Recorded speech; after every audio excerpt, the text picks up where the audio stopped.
قرآن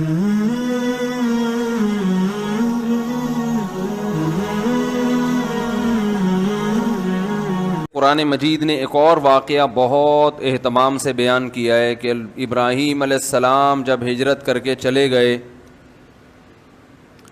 تو ابراہیم علیہ السلام کے بھانجے تھے حضرت لوط علیہ السلام. حضرت لوط علیہ السلام بھی آپ پر ایمان لائے اور اللہ تعالیٰ نے لوط علیہ السلام کو بھی نبوت عطا فرمائی. لوط علیہ السلام کو ایک ایسی قوم کی طرف بھیجا جس قوم میں لڑکوں سے بدفعلی کا رواج تھا. جب لوط علیہ السلام اس قوم کی طرف گئے تو لوط علیہ السلام کی دعوت کو اللہ تعالیٰ نے مختلف مقامات پر ان کے مختلف الفاظ کے ساتھ نقل کیا ہے. اتأتون الفاحشۃ ما سبقکم بہا من احد من العالمین، تم ایسی بے حیائی کرتے ہو جو تم سے پہلے اس جہان میں کبھی بھی کسی نے نہیں کی. اتأتون الذکران من العالمین، تم مردوں سے اپنی خواہش پوری کرتے ہو. وتذرون ما خلق لکم ربکم، جو اللہ نے تمہارے لیے بنائی ہے عورت ہے اس کے پاس نہیں جاتے. تو یہ باتوں سے کیا پتہ چلتا ہے کہ مرد کے لیے مرد کے پاس جانا، عورت کے لیے عورت کے پاس جانا یہ فطرت کے خلاف ہے. اگر یہ فطرت ہوتا، یہ اس لیے کہہ رہا ہوں کہ آج ایسی تحریکیں چل رہی ہیں جو یہ کہہ رہی ہیں کہ اس میں حرج کیا ہے. یورپ میں ایسی تحریکیں اٹھ رہی ہیں، امریکہ میں ایسی تحریکیں اٹھ رہی ہیں، ہندوستان میں اٹھ رہی ہیں، یہاں بھی اٹھ رہی ہیں، لیکن دبے ہوئے ہیں کہ اسلامی کنٹری ہے لیکن اٹھ یہاں بھی رہی ہیں.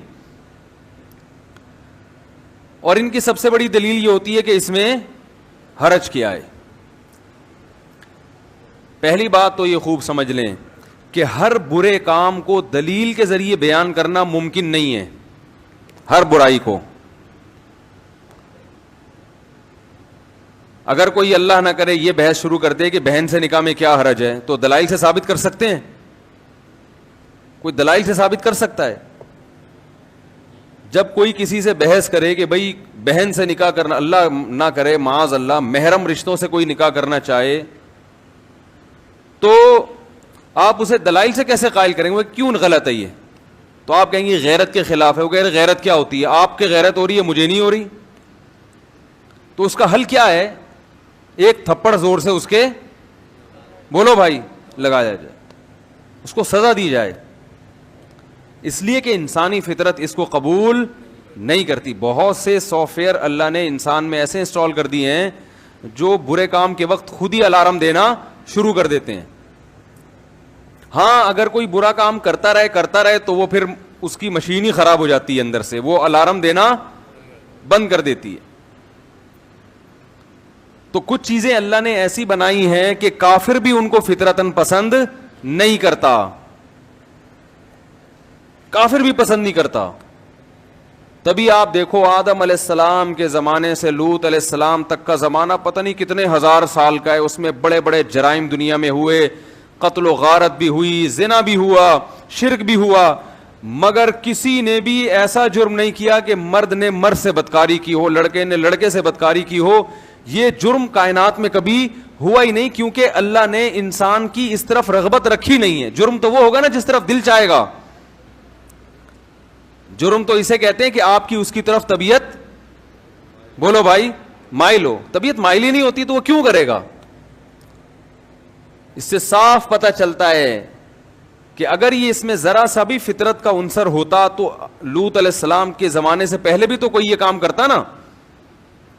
تو ہر چیز کو دلائل سے سمجھانا یہ انسان کے بس میں نہیں ہے. اسی وجہ سے پیغمبر دنیا میں آتے ہیں کہ جو حق اور باطل کو بالکل ممتاز کر دیتے ہیں، اور اللہ کہتا ہے کہ تمہاری سمجھ میں آئے یا نہ آئے تم نے ان کی بات ماننی ہے، ان کی بات کو فالو کرنا ہے تم نے.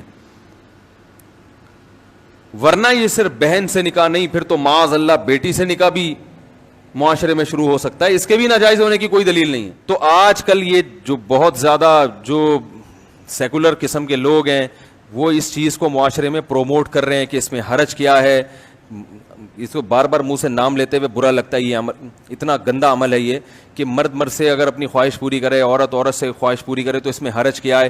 تو بھائی یہ حرج جب سمجھ میں آئے گا جب آپ کے اندر غیرت اور حمیت ہوگی, تو آپ کو الٹی آئے گی اس لفظ کے نام سے ہی, آپ تھوکو گے. ہمارے معاشرے میں جو لڑکا لڑکوں سے بدفعلی میں مبتلا ہو, لوگ اس کی طرف عزت سے دیکھنا بھی پسند نہیں کرتے, اس کو گالیاں دیتے ہیں. اتنا گندا اور اتنا غلیظ عمل ہے, کوئی اس کو شادی کے لیے اپنی بیٹی نہیں دے گا, اتنا برا عمل ہے یہ. تو یہ انتہائی غلیظ, انتہائی گندا عمل. لوط علیہ السلام کہہ رہے ہیں کہ صدیاں گزر گئی ہیں اس زمین میں, بڑے بڑے مجرم آئے, قتل بھی ہوئے, زنا بھی ہو گیا اور بہت کچھ ہوا, چوریاں بھی ہوئی ہیں, مگر آج تک کسی نے یہ جرم نہیں کیا. تو تمہاری جرت کیسے ہو گئی اس برائی میں پڑنے کی؟ اور دوسری بات یہ کہ پوری قوم مبتلا ہو گئی تھی. اس سے پتہ چلتا ہے کہ یہ بیماری بہت تیزی سے پھیلتی ہے اگر اس پہ کنٹرول نہ کیا جائے. کیونکہ جو یہ گند یہ کرتا ہے نا, ایک تو یہ پھیلتی اس لیے کہ لڑکیوں کے بارے میں تو سب احتیاط کرتے ہیں, بھائی اپنی بہن کی احتیاط کرے گا, باپ اپنے بیٹی کے بارے میں احتیاط کرے گا. لڑکوں کے بارے میں لوگ احتیاط کرتے نہیں ہیں, اس لیے نہیں کرتے, ان کو یہ ہوتا ہے بھائی جو لڑکا اس کی طرف کون آئے گا. تو جو اس طرح کے فاسق لوگ ہوتے ہیں ان کو لڑکوں کی طرف جانے کا موقع زیادہ ملتا ہے. اور یہ بڑی مصیبت ہے کہ جس بچے سے بچپن میں اللہ نہ کرے کسی نے اس طرح سے بدکاری کر لی, تو صرف بدکاری کرنے والے کی جرم میں مزید اضافہ نہیں ہوتا, اس کو عادت نہیں پڑتی, اس بچے کو بھی خراب عادت پڑنا شروع ہو جاتی ہے,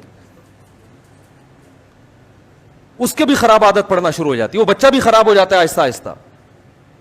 اور بلکہ آہستہ آہستہ تو میں ایسے ہی کہہ رہا ہوں, آہستہ آہستہ نہیں, بہت تیزی سے خراب ہونا شروع ہوتا ہے وہ. اور پھر وہ عذاب آتا ہے کہ جو لوط علیہ السلام کی قوم پہ آیا, کہ لوط علیہ السلام کہہ رہے ہیں تم عورتوں سے شادی کرو تاکہ تمہاری دماغ یہاں سے ہٹے, تو وہ جواب میں کہہ رہے ہیں ما لنا فی بناتی کا من حق, ہمیں عورت سے نکاح میں رغبت نہیں ہے. تو یہ جرم کا سزا دنیا میں کیا ملتی ہے کہ جو اللہ نے پیدا کی آپ کے لیے اس کی طرف رغبت ختم, اور جس کو اللہ نے بنایا نہیں آپ کے لیے اس کی طرف رغبت.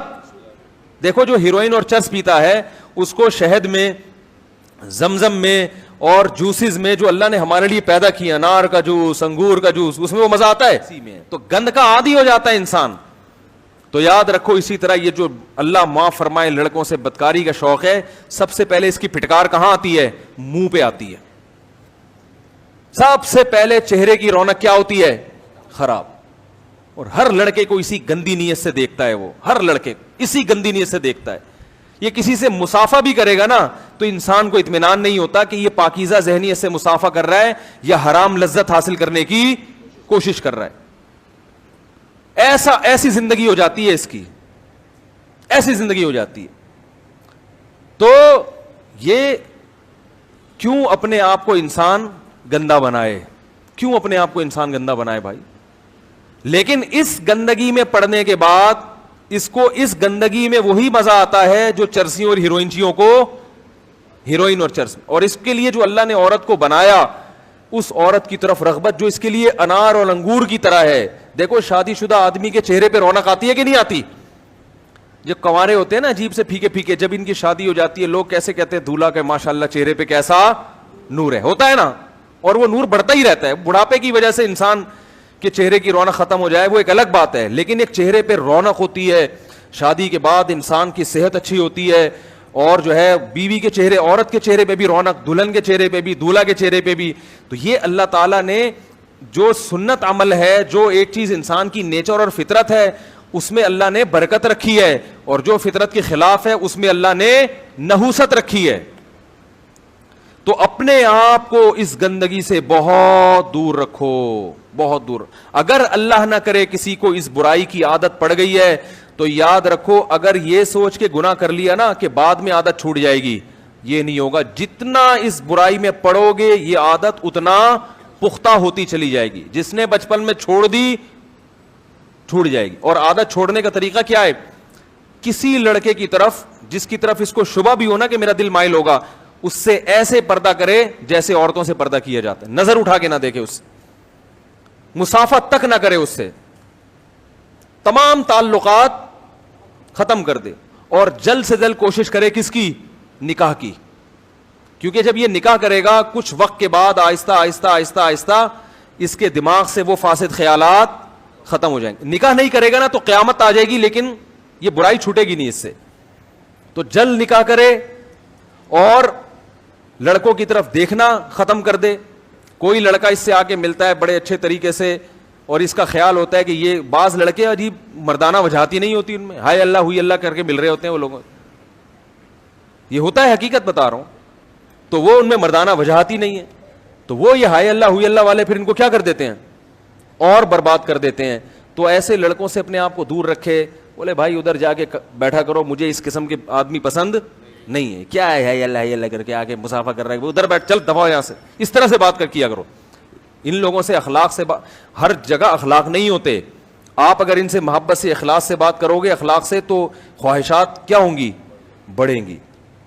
قرآن میں اللہ نے نبی کی زوجات کو کہا نا کہ جب لوگ مسائل پوچھنے کے لیے آیا کریں تو نرم لہجے میں بات نہ کرو. امہات المومنین کو بتایا جا رہا ہے.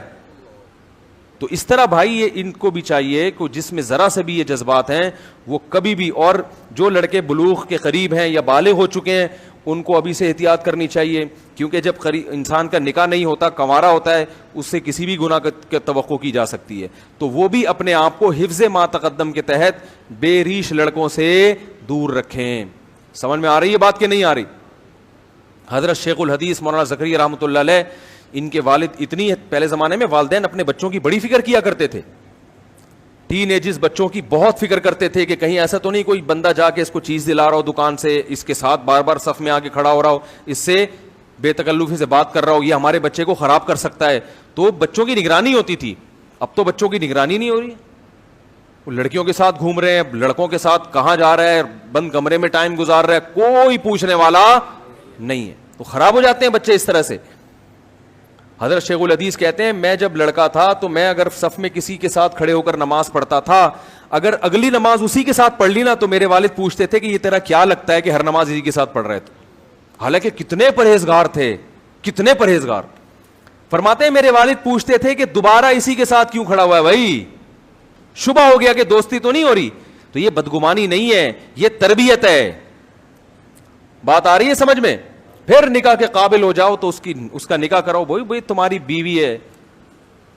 حضرت عبداللہ بن عباس رضی اللہ تعالیٰ عنہ کے بیٹے جب جوان ہوئے نا تو انہوں نے بلایا, بیٹو آؤ بتاؤ شادی کرنی ہے, صحیح ہے نا, نکاح کرنا ہے.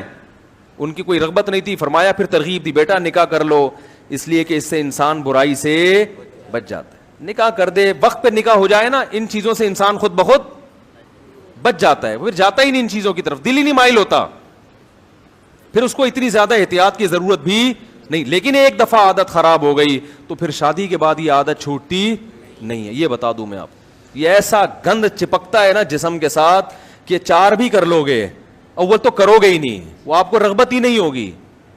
اور اگر بالفرض کر بھی لی نا تو یہ برائی نہیں چھوٹے گی, پھر یہ نہیں چھوٹے گی. دیکھ لو لوگوں کے حالات جا کے, شادی شدہ ہیں, خوبصورت عورت ہے ان کے نکاح میں, مگر جاتے اسی گند کی طرف ہیں.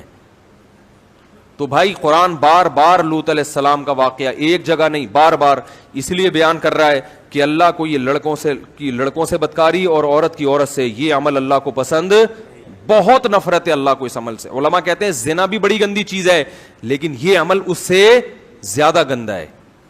اس لیے کہ زنا اس لیے بری چیز ہے کہ ایک عورت اللہ نے آپ کے لیے بنائی تو آپ بغیر عقد کے, بغیر معاہدے کے, نکاح میں لیے بغیر اس کی طرف جا رہے ہیں.